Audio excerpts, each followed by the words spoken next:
안녕하세요. 저는 올해 33살의 여자입니다. 결혼할 때 가장 걱정이었던 게 조선시대 마인드를 가지고 계신 시부모님이었습니다. 세상에 이렇게 열려있는 사람이 또 있나 싶을 정도로 오픈 마인드를 가진 신우가 제 인생에 이렇게 큰 풍파를 가지고 올 줄은 생각도 못하고 있었죠. 결과적으로는 저희 이혼에 신우가 원인 제공만 했을 뿐, 직접적인 이유는 시부모님과 남편 때문이긴 하지만, 누구보다 행복하게 살 거라 믿었는데 결혼한 지 2년도 안 돼서 이혼하게 된 저희 이야기를 한번 해보도록 하겠습니다. 저와 동갑내기인 남편과는 연애 결혼을 했어요. 사회생활 시작하고 나서 퇴근 후 비는 시간에 마땅히 할 것도 없어서 그때부터는 취미생활로 독서를 했었거든요.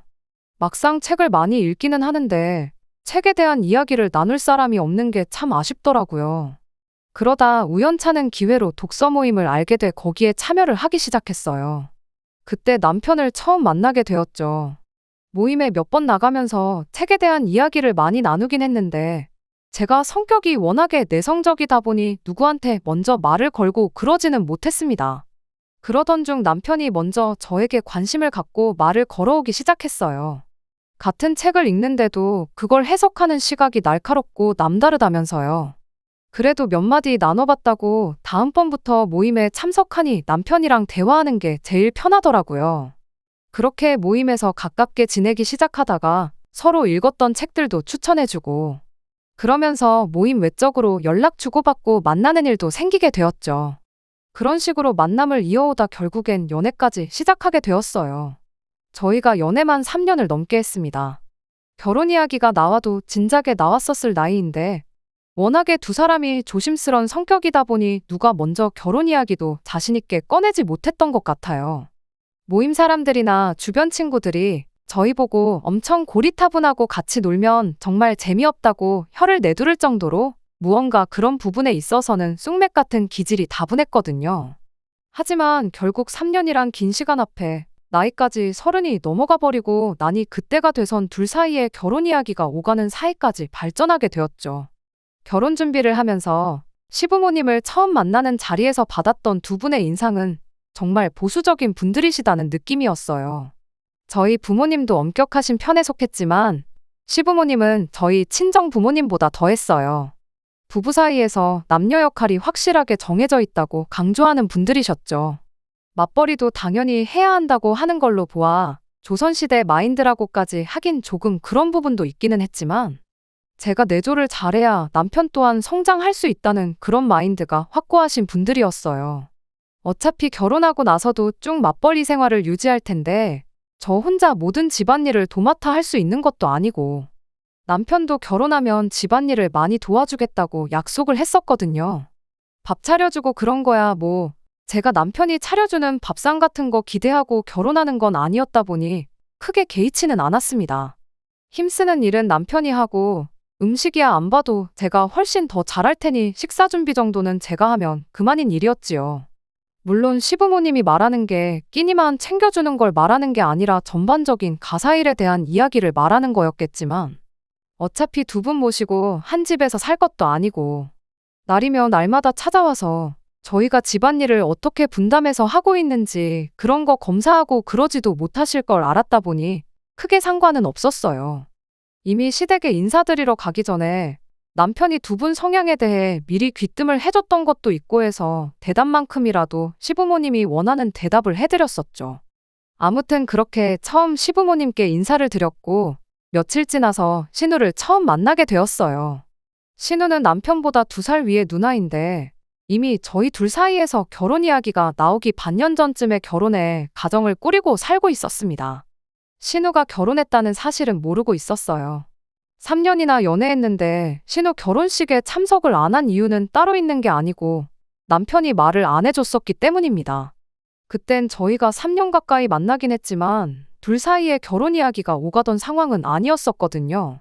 제가 결혼 생각이 없을 수도 있는데 부모님은 물론이고 일가 친척들 다 오는 자리에 저를 데려가면 제가 부담을 느끼지 않을까 싶어서 남편이 신우 결혼 이야기는 꺼내지도 않았던 거예요. 그게 제 생각에는 남편 나름의 배려라고 생각했기에 따로 문제 삼지는 않았습니다.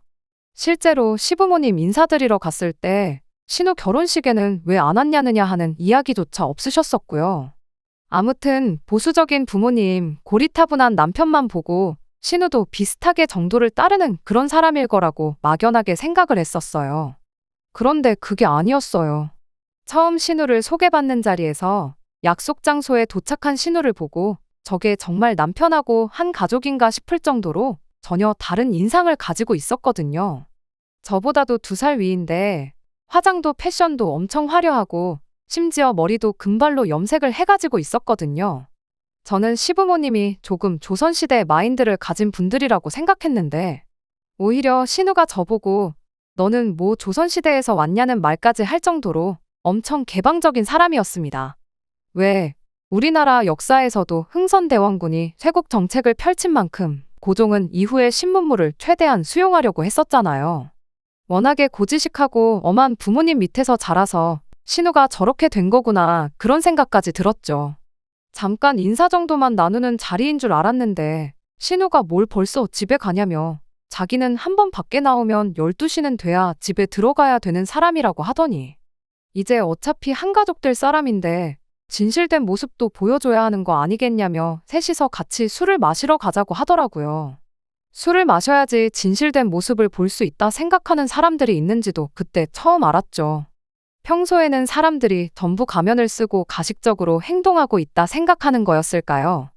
아무튼 저는 술만큼은 정말 입에도 안 대는 사람이라는 게 문제였죠.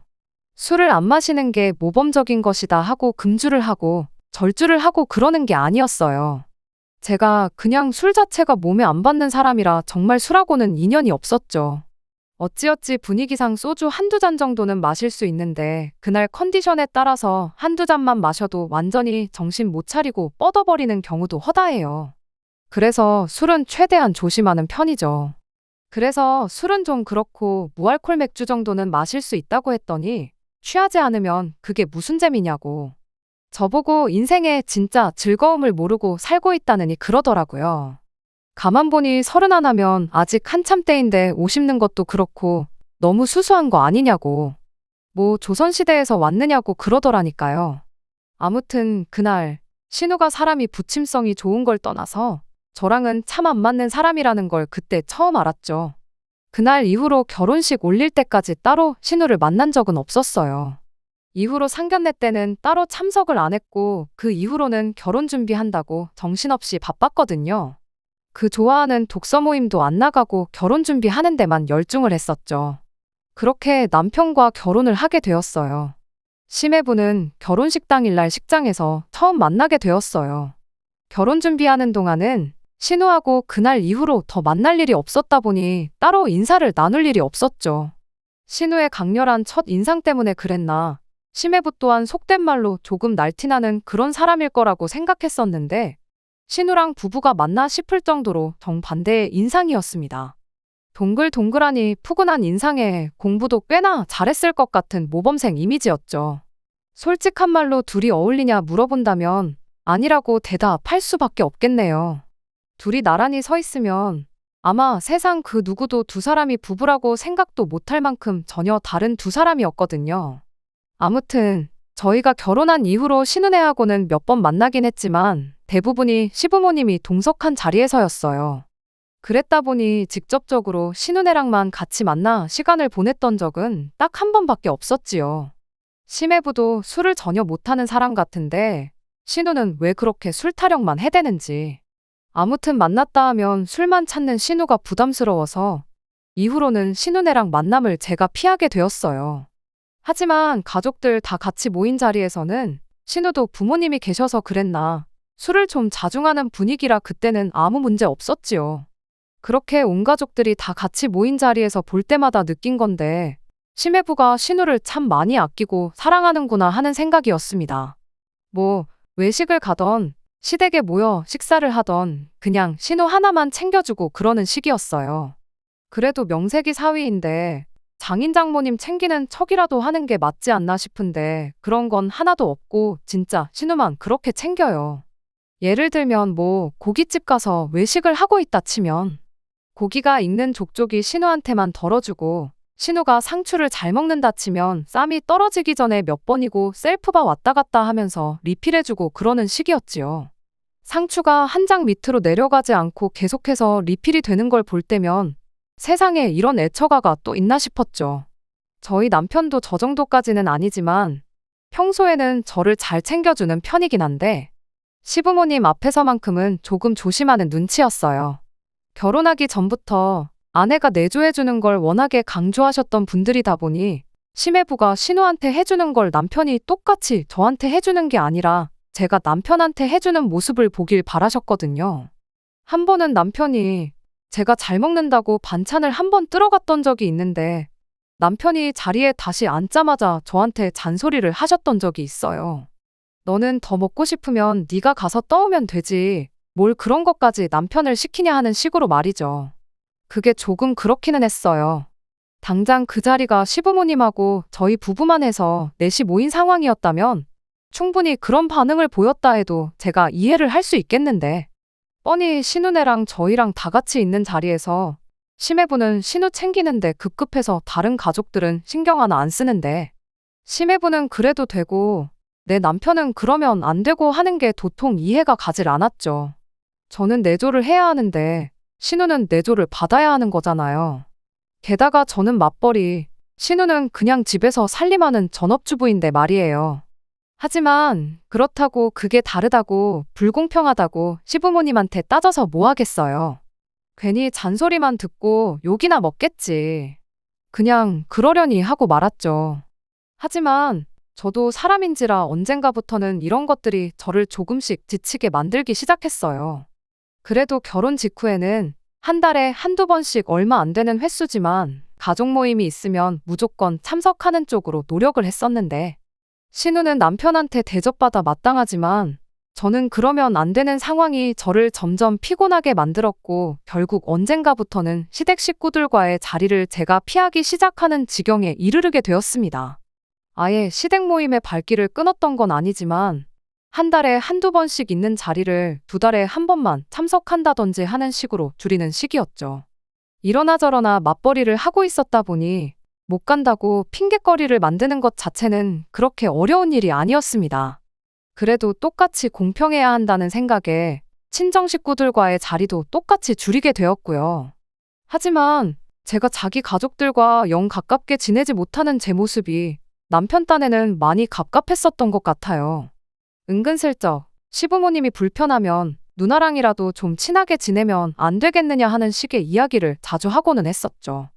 그래도 같은 또래인 신우라면 제가 덜 불편하게 느끼지 않겠나 싶었던 게 남편 생각이었던 것 같은데 저와 정반대의 성향을 가진 신우가 어떻게 보면 저한테는 제일 어려운 사람이나 마찬가지였다 보니 기회가 되면 시간이 나면 하는 식으로 신우와의 만남마저도 피하게 되었습니다. 그렇게 결혼한 지 1년이 넘어가던 시점이었어요. 반강제적으로 신우와 자주 시간을 보내게 되는 상황이 찾아왔습니다. 시매부가 해외 영업일로 원래도 해외 출장이 잦은 사람이었는데 그때쯤부터 회사 사정 때문에 출장을 한두 달에 한 번꼴로 거의 한 달씩을 나가 있게 되었거든요. 그 덕에 신우가 저희 집에 자주 찾아오게 되었어요. 시매부가 한 달 출장을 간다 치면 30일 중 거의 5일, 6일 정도는 저희 집에 와서 시간을 보내기 시작한 겁니다. 혼자 있으면 심심하다는 말도 안 되는 이유로 저희 집에서 하루 자고 가고 그런 식이었어요. 막상 신우가 저희 집에 놀러 온다고 해서 뭐 저희랑 신나게 놀고 가고 그러는 건 아니었습니다. 이미 몇 번을 말씀드렸다시피 신우하고 저는 거의 상극에 가까운데 코드가 다른 두 사람이 같이 있어봤자 뭐 재미있을 일이 몇 개나 있었겠나요.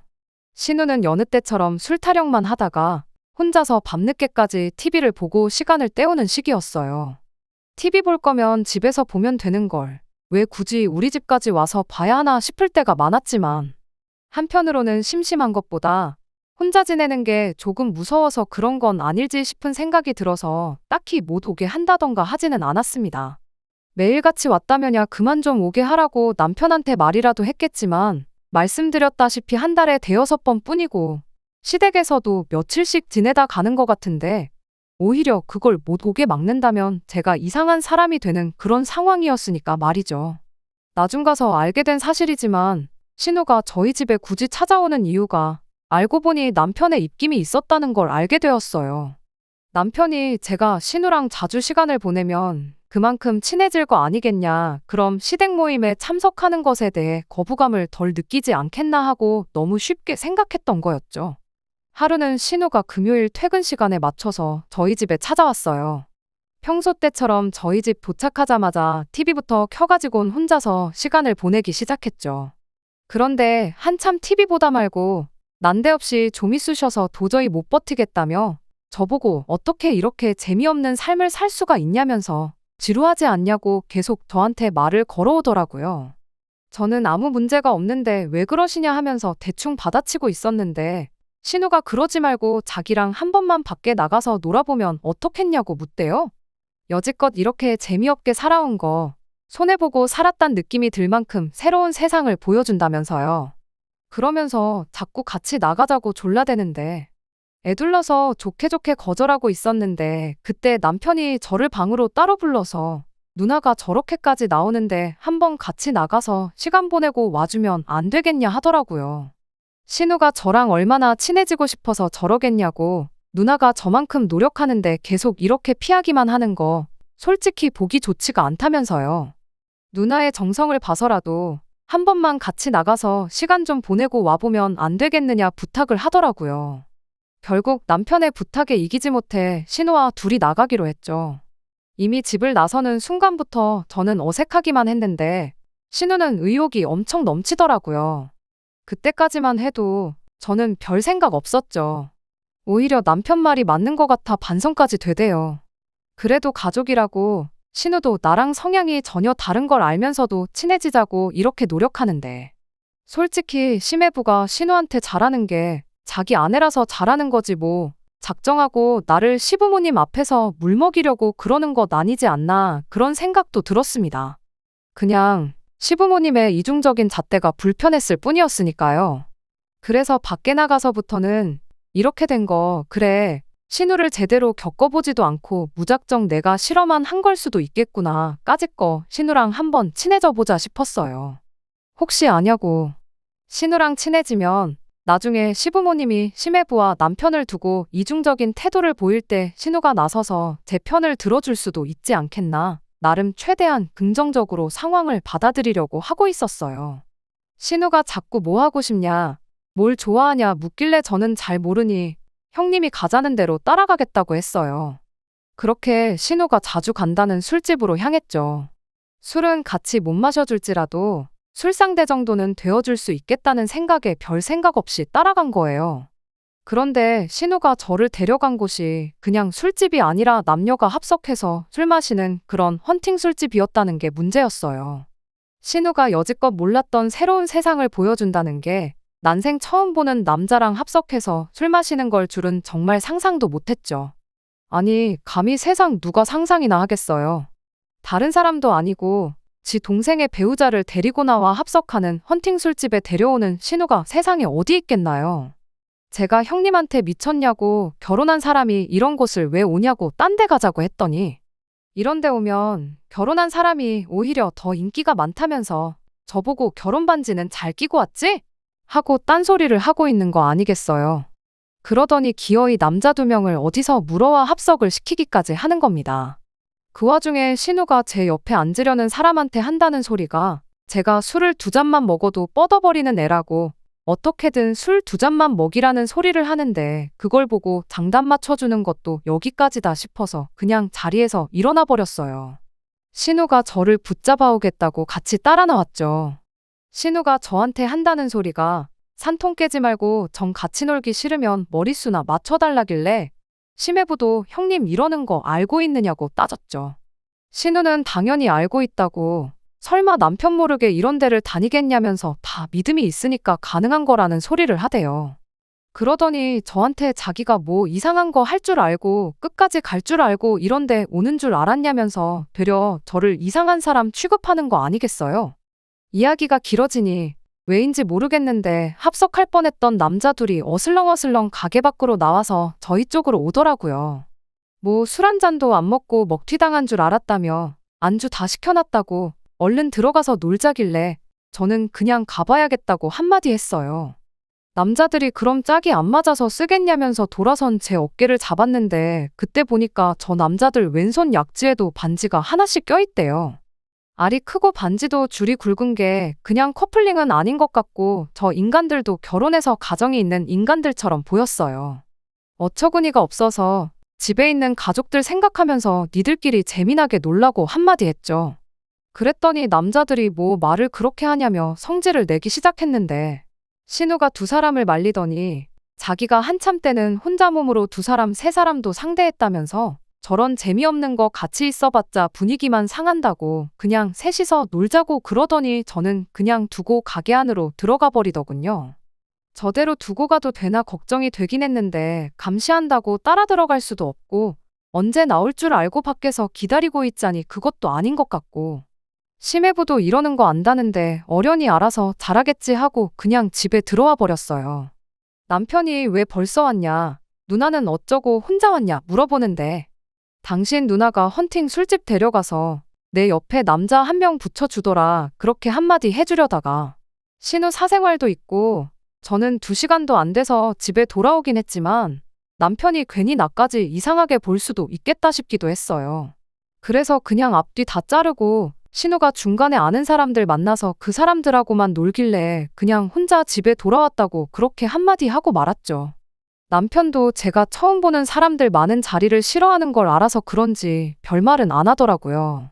아무튼 그날 신우도 저랑 다툰 게 기분이 상했던 건지 뭔지 모르겠는데 그날 이후로는 저희 집에 더 이상 찾아오지 않게 되었어요. 솔직히 암만 심해부가 해외 출장이다 뭐다 해서 집을 자주 비운다지만 신우가 그런 식으로 찾아오는 게 썩 내키진 않았는데 차라리 잘 되었다 싶었죠. 그 뒤로는 괜히 신우를 보는 게 불편해서 시댁 모임에 거의 발길을 하지 않게 되었어요. 그러다 몇 달 지나 집안에 경사가 생겼다며 시부모님이 자리를 만들길래 그날은 어쩔 수 없이 시댁에 다녀와야 했습니다. 무슨 경사가 있나 했더니 세상에 신우가 임신을 했다는 소식이었어요.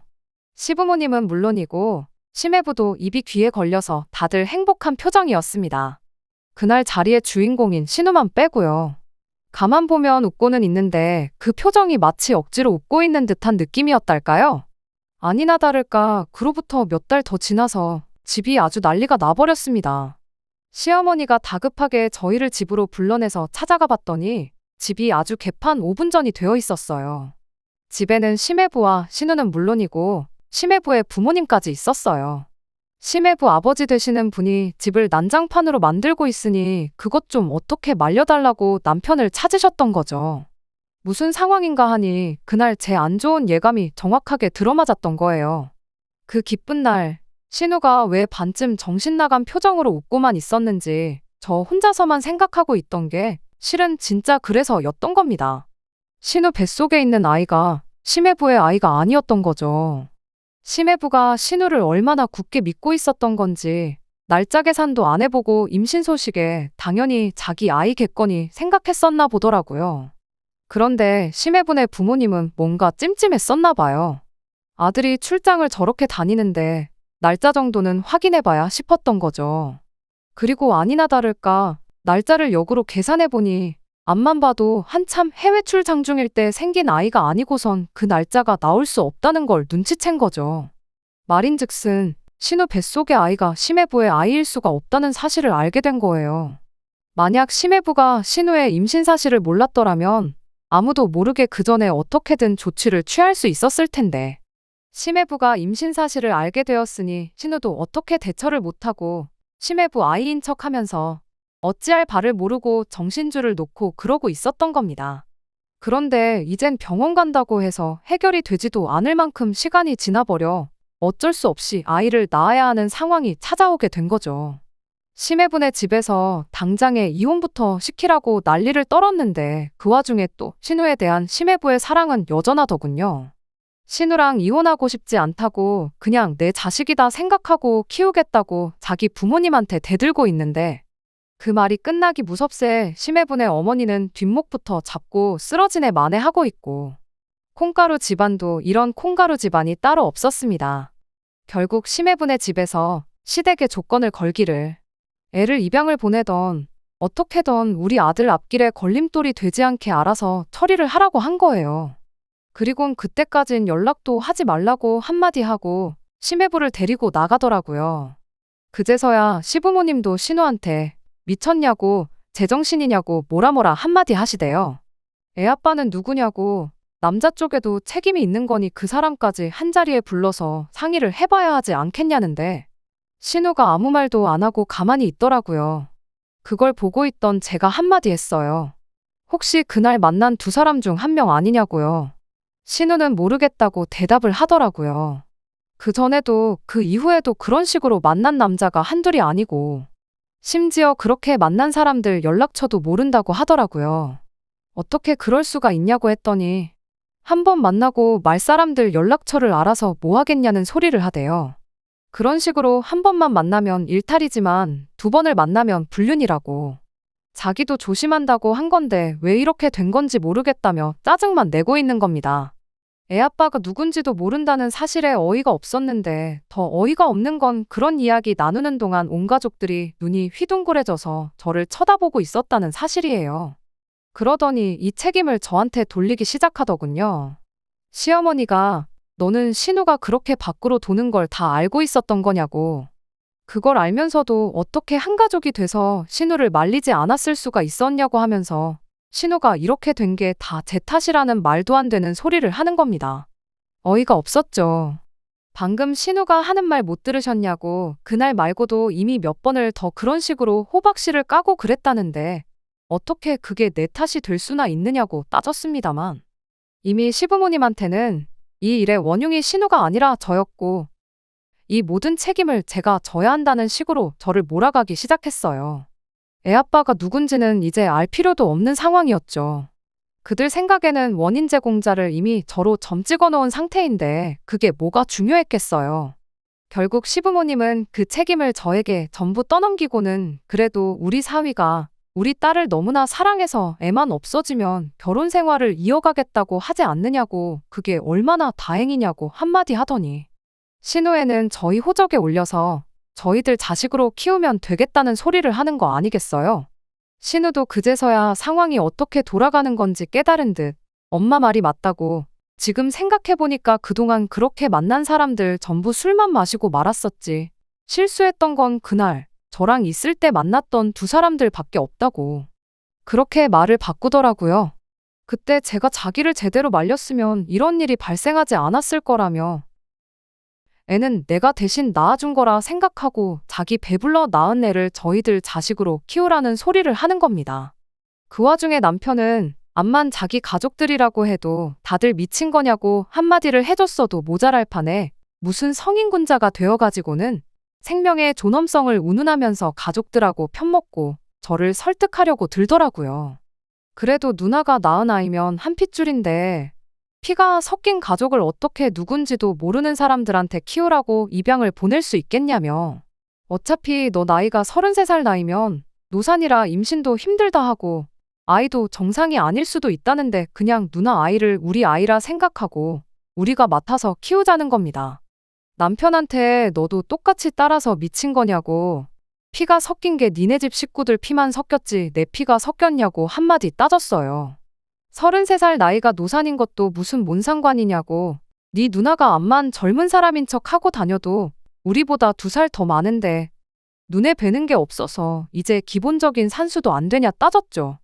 그리고 방금 네 누나가 애 아빠가 2사람 중 1명일 거라고 한 말도 못 들었냐고. 그 말대로면 그날 밤에 신우랑 같이 있던 게 둘 중 하나가 아니라 2사람 전부였다는 소리 아니냐고. 그날 보니 그 인간들도 다 결혼해서 가정이 있는 사람들이던데 그런 정신머리 가지고 살고 있는 사람들한테서 나온 아이가 퍽이나 정상이겠다고. 그렇게 네 핏줄이 걱정되고 누나 인생 책임져주고 싶으면 이혼해 줄 테니 네 혼자 실컷 하라고 그렇게 말하고는 집으로 돌아왔습니다. 당장에 이혼해야겠다는 생각밖에 없었어요. 집에 돌아와서 남편이 사과하고 생각을 바꾼들 이런 집구석에 한 가족으로 더는 살고 싶은 마음은 없었거든요. 그렇게 집에 오자마자 제 짐 챙겨서 나가려고 짐을 싸고 있는데 말은 그렇게 했어도 지 혼자 독박 쓰려니 그건 싫었는지 제 예상대로 집에 돌아와서 저한테 생각이 짧았다고 사과를 하더라고요. 가족들하고 연을 끊고 산다고 말해도 다시 받아줄 생각 없었는데 그 와중에 지 가족들하고 무슨 이야기를 하고 온 건지. 저한테 한다는 소리가 그럼 딱 몇 년만 아이를 우리가 키우면 어떻겠냐는 소리를 하대요. 우리가 입양해서 키우는 척 해가지고는 일단 지 누나 이혼당하는 것부터 막아주자고요. 그러면 누나가 어떻게든 심해부랑 아이를 만들겠다고 했답니다. 그리고 그렇게 신우랑 심해부 사이에서 진짜 아이가 태어나면 그때 아이를 돌려주면 어떻겠냐는 거예요. 둘 사이에 애까지 생긴 마당에 그렇게 되면 심해분의 집에서도 이혼하라는 말을 못 꺼내지 않겠냐 하면서요.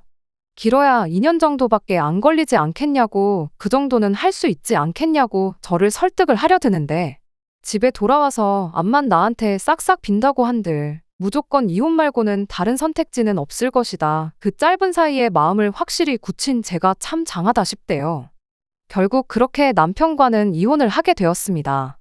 이혼하면서 끝에 끝까지 시부모님은 모든 문제를 저한테서 찾았어요. 지 불리해지니까 남편도 버리는 꼴 좀 보라면서 본성이 그런데 자기들이 부탁할 걸 부탁했다면서 저 같은 피도 눈물도 없이 가족도 모르는 냉혈한한테 아이를 안 맡긴 게 천만다행인 것처럼 말을 하대요. 뭐 그 말에 대답은 안 왔습니다. 이렇게 갈라서게 된 게 누구한테 천만다행인 건지는 아마 모르긴 몰라도 살다 보면 빠른 시일 내로 다시 깨닫지 않겠나 싶어서요. 뭐 조선시대에도 대를 이을 장손이 없으면 다른 형제 집에서 아들 자식을 데려오는 경우는 있다고 봤지만 적어도 그 데려온 자식이 밖에서 데려온 자식은 아니었겠지요. 암만 제가 33 나이로 이혼녀 딱지를 달게 되었다 한들 자기들 편한 대로만 해석하는 썩어 빠진 유교사상 조선시대 마인드를 갖고 있는 집구석에서 탈출한 건 정말 다행이라는 생각밖에 들지 않네요. 안녕하세요. 이걸 후기라고 해야 할지 해명이라고 해야 할지 모르겠는데 왜 거기서 오지랖 넓게 그날 이야기를 꺼내서 이혼까지 하냐는 댓글이 있어서 이렇게 추가로 글을 남기게 되었습니다. 일단 첫 번째로 이혼한 부분에 대해선 한치의 후회도 없어요. 신우가 아니었어도 심해부랑 남편을 두고 다른 가치관을 들이대는 시부모 때문에라도 언젠가 일이 터지면 터지지 않았을까 싶어요. 그리고 신우랑 같이 나간 날, 그날 일에 대해 함구를 하고 있었다고 한들 물론 제 생각이긴 하지만 신우가 저 때문에 저렇게 된 거라고 책임만 안 돌렸겠지. 분명히 끝에 가선 무슨 이유를 대서든 그 아이를 저희 보고 키우라고 했을 거라 확신합니다. 이거 해명하겠다고만 후기를 보낸 건 아니에요. 신우도 결국 이혼하게 되었거든요. 심해부도 정신을 못 차린 게 그 와중에도 신우랑 헤어지기 싫다고 부모를 설득을 했었는가 봐요. 그래서 어찌어찌 애아빠만 찾아오면 애 클 때까지 양육비를 받고 지 자식으로 키우던가 그쪽에서 원하면 아이를 넘겨주던가 하는 쪽으로 결정을 내렸다는데 그 와중에 애아빠 찾아낸다고 후보를 추리다가 저랑 같이 나갔던 문제의 그날 애아빠일 수도 있는 사람이 같은 날에 2명이나 된다는 사실을 알려줬는가 봐요. 심해부가 생각보다 더 호구라서 애아빠만 찾아오면 지 자식으로 키운다는 소리에 무슨 말을 해도 용서를 받을 거라 생각한 건지 대체 무슨 생각으로 그런 건지는 저도 모르겠지만 그 말을 듣고 다행히 심해부도 정신이 퍼뜩 들었던가 봅니다. 애아빠 후보가 한두 명이 아닌 것도 미치겠는데 하룻밤 사이에 2명이나 된다는 그 사실에 이건 그냥 넘어가주고 말고 할 것도 없다 싶어서 그냥 그 길로 완전히 이혼하기로 했다나 봐요. 말도 안 되는 집구석에 사위랑 며느리로 있는 것보다야 이혼하게 된 게 심해부도 저한테도 더 좋은 일이 아니겠나 싶네요. 끝까지 들어주셔서 감사합니다. 오늘의 사연은 여기까지입니다. 구독과 좋아요, 알람 설정 부탁드리고 더 좋은 사연으로 다시 찾아뵙겠습니다. 감사합니다.